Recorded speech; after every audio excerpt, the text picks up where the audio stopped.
YouTubers, this is going to be a quick video about labelling, and specifically about cosmetic labelling. And no, by no means am I an expert, but I do know enough for me to be legal, and I'm not letting you into any kind of secrets here about cosmetic labelling.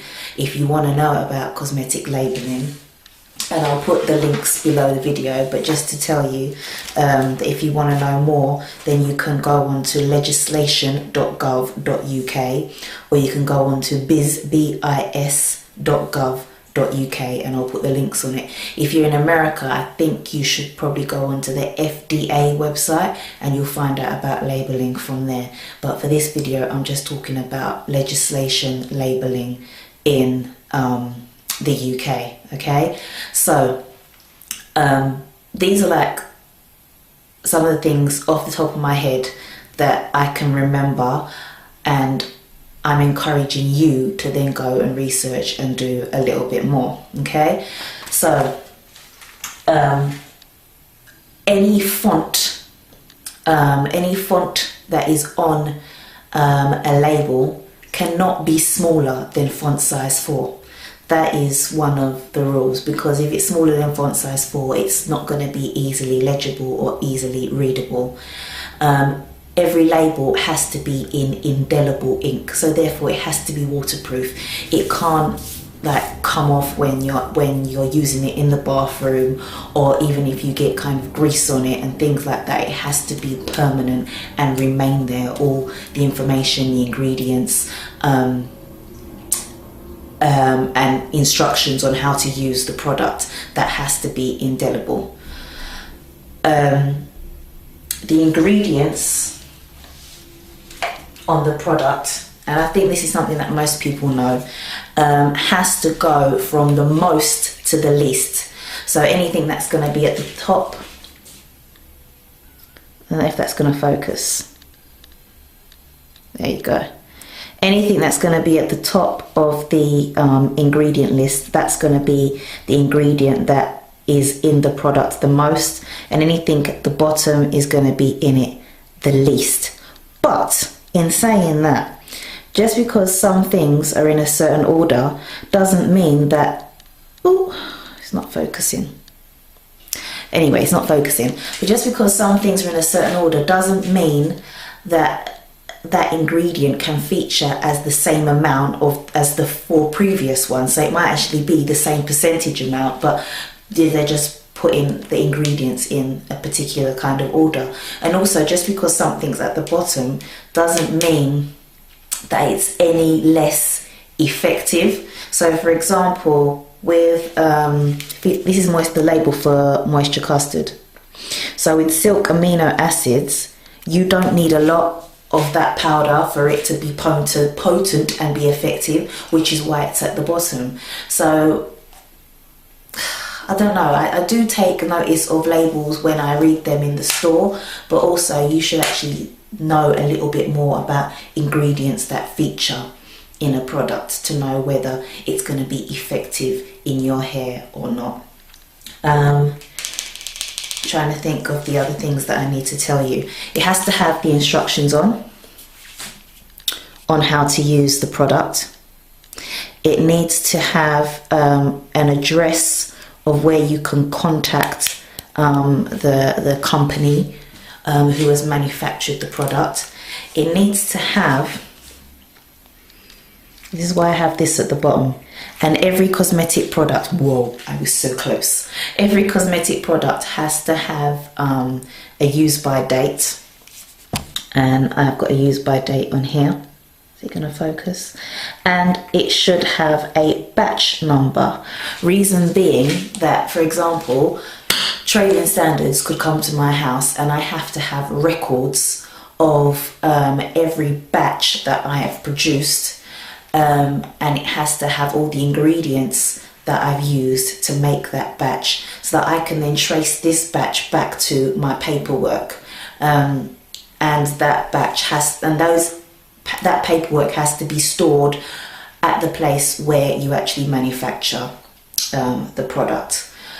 Not every product has this date on it. Not every product has a date on it. And if you buy products from TLC, I can't remember what the TLC stands for though, but she uses something like this, okay, if you can see that, okay, and that means that that has to be used within 12 months of opening. Some of them have 6, that means it has to be used within 6 months of opening. Some of them have 24, that means it has to be used within 24 months of opening. So it always has to have a best before date.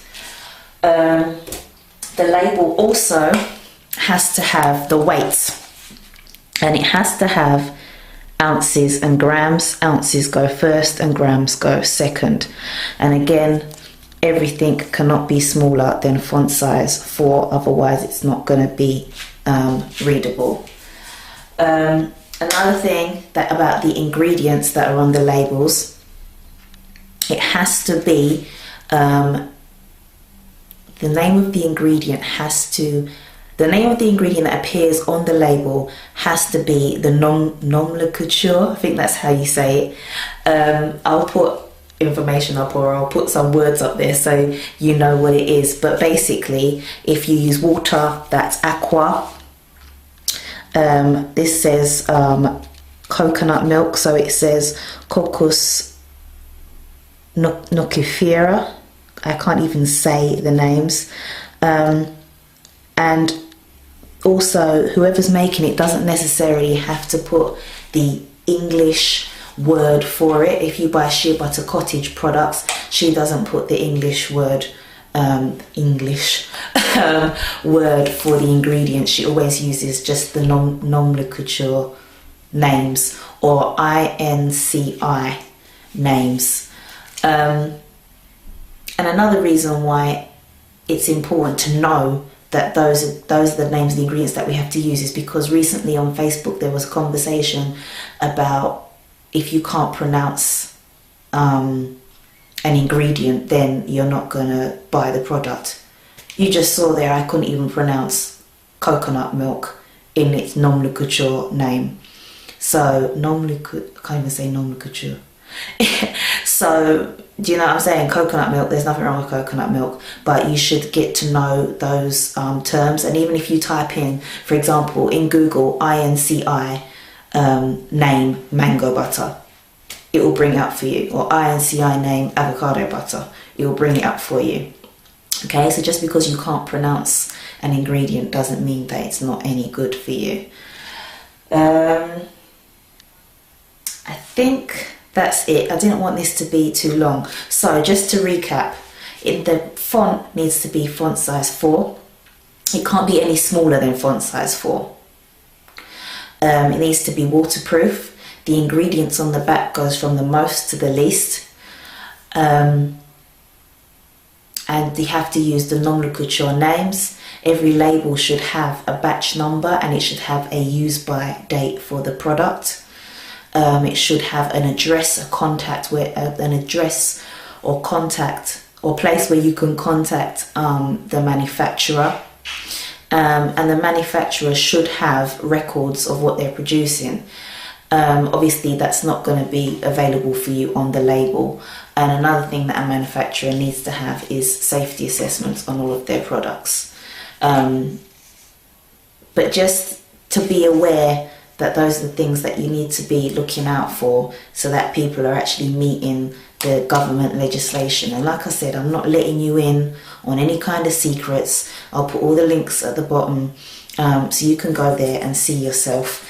If there's anything I've missed out, please feel free to put comments on there. Like I said, I'm not an expert. I just know enough for me to be legal. Yeah, and that's it. So I hope that helped you.